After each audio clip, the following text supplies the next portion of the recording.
Well, just wrapping things up today. We completed all of our sand last night. Came back today before the rain. We ended up doing the eco wash on the pavers and the capstones. And again, if you don't know what our eco wash service is, that is actually a detergent that we put on that's time release. Once it dries, it penetrates into the stone, and every time it rains, it continually cleans, and it helps to prevent the mold, mildew, and algae growth on the surface of your pavers.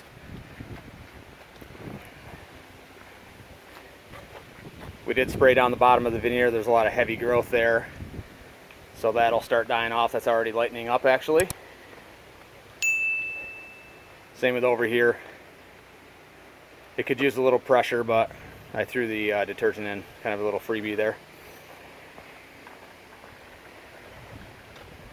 The other thing we wrapped up was on the safety side of things is the second half of the capstones over here.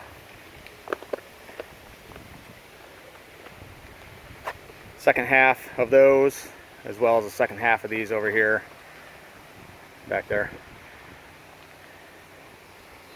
Again, those weren't a rebuild, they just wanted the loose caps cleaned up and glued, so it wasn't an issue.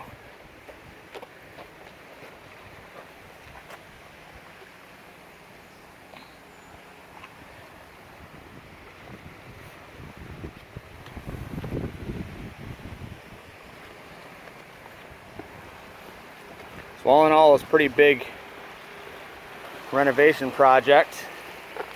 I think yesterday we swept in close to a ton of joint sand alone on these joints.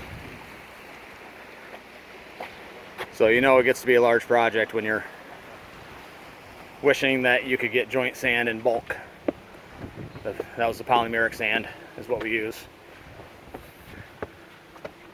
So there we go, another one in the books.